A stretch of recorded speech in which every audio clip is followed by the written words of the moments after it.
Yang jelas memang upaya untuk menyingkirkan Habib Rizik Syihab dan FPI sangat terlihat jelas. Ya, sangat terlihat jelas sejak kedatangan atau kepulangan Habib Rizik dari Arab Saudi tanggal 10 November yang lalu, di mana barangkali pemerintah atau penguasa surprise tidak menduga bahwa ada ratusan ribu hingga jutaan orang yang menyambutnya di Bandara Soekarno-Hatta, yang ini menunjukkan bahwa popularitas Habib Rizik luar biasa. Belum ada seorang pejabat pun, seorang tokoh pun yang disambut sedemikian besar dan meriah selama Republik ini berdiri, hingga ratusan ribu sampai jutaan orang. Tapi saudara sekalian, cerita setelah itu adalah cerita Habib Rizik harus ditangkap, ditahan karena pelanggaran protokol kesehatan. Pesantrennya pun di Megamendung yang selama ini adem ayem saja juga berpotensi untuk dirampas atau direbut negara dengan alasan bahwa tanah itu adalah milik negara. Hey there. Subscribe to my channel. And also press this bell icon.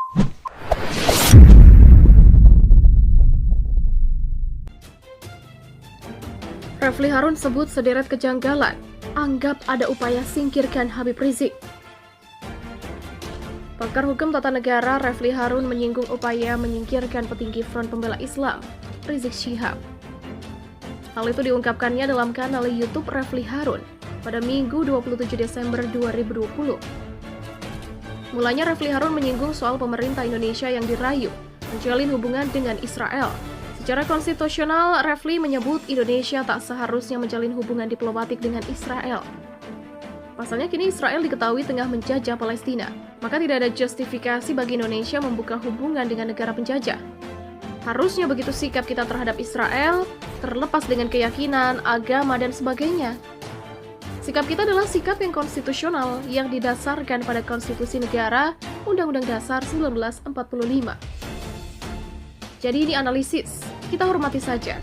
Namanya analisis belum tentu benar dan belum tentu salah. Demikian sambungnya. Saat ini Refli justru melihat upaya menyingkirkan Rizik Syihab. Ia menyebut semua upaya itu bermula setelah Rizik kembali ke Indonesia. Menurut Refli, pemerintah seolah tak menyangka Rizik Syihab akan disambut begitu meriah. Apalagi terdapat ratusan ribu massa yang menyambut kepulangan petinggi FPI tersebut. Barangkali pemerintah atau penguasa surprise, tidak menduga bahwa ada ratusan ribu bahkan jutaan orang yang menyambutnya di Bandara Soekarno-Hatta. Ini menunjukkan popularitas Rizik Syihab luar biasa. Belum ada seorang pejabat pun atau seorang tokoh pun disambut sedemikian besar dan meriah selama Republik ini berdiri. Hingga ratusan ribu sampai jutaan orang. Begitulah sambungnya. Tak hanya itu, soal kerumunan kini tanah pesantren milik Rizik Syihab turut disita pemerintah. Tapi cerita setelah itu adalah Rizik yang harus ditangkap, ditahan karena pelanggaran protokol kesehatan. Pesantren di Megamendung yang selama ini adem ayem saja juga berpotensi direbut negara dengan alasan tanah itu milik BUMN. Begitulah tandas Refli Harun. Refli menilai periode kedua Presiden Jokowi yang disebutnya otoriter. Seperti yang diungkapkan dalam kanal YouTube Refli Harun. Mulanya Refli Harun menyinggung pesan mantan Ketua DPR RI Marzuki Ali kepada Menteri Politik, Hukum, dan Keamanan Mahfud MD. Surat tersebut dilayangkan setelah muncul sengketa tanah pesantren milik Rizik Syihab. Dan ini mendapatkan perhatian yang sangat serius dari mantan Ketua DPR Marzuki Ali, sehingga mengirimkan surat ke Mahfud MD agar tanah yang terlantar dan digunakan untuk pendidikan ini tidak diotak-atik karena sudah dimanfaatkan dengan baik menjadi pesantren. Tak hanya itu, ia juga membahas soal kematian 6 laskar FPI. Terkait sederet kejadian itu, Refli lantas menyinggung keadilan di Indonesia kini. Mudah-mudahan negeri ini negeri keadilan, sehingga kita tidak perlu mencari keadilan di tempat lain. Dengan keadilan tersebut, maka negara harus bertindak profesional, netral, dan tidak menggunakan kewenangan secara semena-mena. Jadi betul-betul menggunakan kewenangan dan kekuasaannya di jalur konstitusional. Melihat kondisi saat ini, Refli berharap Indonesia tak kembali ke masa otoriter. Karena itu ia langsung mendoakan rahmat dan keselamatan bagi Jokowi. Mudah-mudahan tidak menjadi monster kekuasaan yang bisa menarget orang, bisa memenjarakan orang dengan dalil apapun. Mudah-mudahan kita tidak bersedih karena negara ini menjadi negara otoriter kembali. Mudah-mudahan Presiden Jokowi dilimpahkan rahmat oleh Allah Subhanahu wa Ta'ala untuk membuat negeri yang tentram untuk semua pihak. Bukan negeri yang hanya memerhatikan golongan tertentu dan menginjak golongan lain. Bukan hanya presiden yang memerhatikan para penyokong dan pendukungnya. Demikian tambah Refli Harun.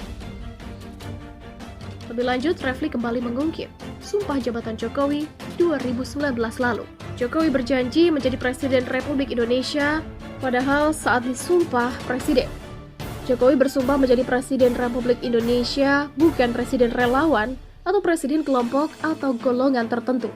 Anggota DPR TB Hasanuddin mengapresiasi langkah PT Perkebunan Nusantara 8 yang melayangkan surat somasi terhadap pondok pesantren Markas Syariah Agrokultural milik FPI di Megamendung Bogor, Jawa Barat untuk segera mengosongkan lahan. Namun kata Hasanuddin, dari hasil penelusurannya ternyata FPI bukan pihak pertama yang mengokupasi atau menguasai lahan PT PN 8. Sebelumnya ada individu, perusahaan, atau kelompok yang menguasai lahan tersebut. Begitulah kata Hasanuddin. Menurutnya dari data yang ia peroleh, tanah-tanah yang bermasalah di bekas perkebunan Cikopo Selatan, Gunung Mas, yang sekarang diklaim oleh PT PN 8 seluas sekitar 352.067 hektar. 352,67 hektar tersebar di 6 desa. 6 desa tersebut diantaranya Desa Sukakarya dan Kopo, Kecamatan Megamendung seluas lebih kurang 94,26 hektar. Desa Sukagali, Megamendung seluas 40,08 hektar. Desa Kuta, Kecamatan Megamendung seluas 65,46 hektar. Kemudian Desa Sukaresmi, Kecamatan Megamendung seluas 97,71 hektar. Dan Desa Citeko, Kecamatan Cisarua seluas lebih kurang 55,16 hektar. Jadi total semua di 6 desa di 2 kecamatan seluas 352,67 hektar. Dari informasi yang dihimpun tak hanya FPI tapi sejumlah jenderal, yayasan, villa dan perusahaan Korea juga menguasai lahan milik negara tersebut. PT PN 8 mengakui telah melayangkan surat somasi terhadap pondok pesantren Markas Syariah Agrokultural milik pimpinan FPI Rizik Syihab untuk segera mengosongkan lahan. Namun dalam keterangannya, Sekretaris Perusahaan PT PN 8 Naning DT mengatakan bahwa tak hanya mengirimkan somasi terhadap pesantren yang dimiliki Habib Rizik, bahkan kepada seluruh pihak yang menggunakan lahan aset milik PT PN 8. Menanggapi hal tersebut, Menteri Koordinator Bidang Politik, Hukum dan Keamanan Mahfud MD berharap jika tanah tersebut dilanjutkan saja penggunaannya sebagai pondok pesantren. Kita lihat nanti. Kalau saya berpikir begini, itu kan untuk keperluan pesantren, teruskan saja untuk keperluan pesantren. Tapi nanti yang ngurus misalnya Majelis Ulama, NU, Muhammadiyah, gabunglah, termasuk kalau mau FPI bergabunglah di situ. Begitulah ujar Mahfud dalam diskusi bertajuk Masalah Strategis, Kebangsaan dan Solusinya.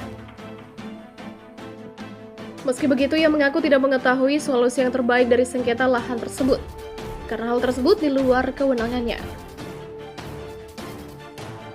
Tetapi saya tidak tahu solusinya karena itu urusan hukum pertahanan, bukan urusan politik hukum dalam arti kasus dan keamanan.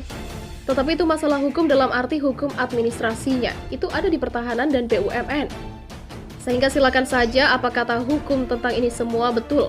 Undang-undang hukum agraria jika tanah sudah ditelantarkan 20 tahun dan digarap oleh petani atau oleh seseorang tanpa dipersoalkan selama 20 tahun itu bisa dimintakan sertifikat. Demikian ujarnya. Untuk saat ini, semua pihak seharusnya memastikan dulu apakah benar petani tersebut sudah lebih dari 20 tahun di sana. Sebab izin dan persetujuan dari PT Perkebunan Nusantara 8 berdasarkan sertifikat HGU nomor 299 tahun 4 tanggal 4 Juli 2008. Namun Mahfud menegaskan persoalan tersebut harus diselesaikan secara baik-baik. Tidak perlu ada tindakan-tindakan yang bisa merugikan pihak-pihak tertentu.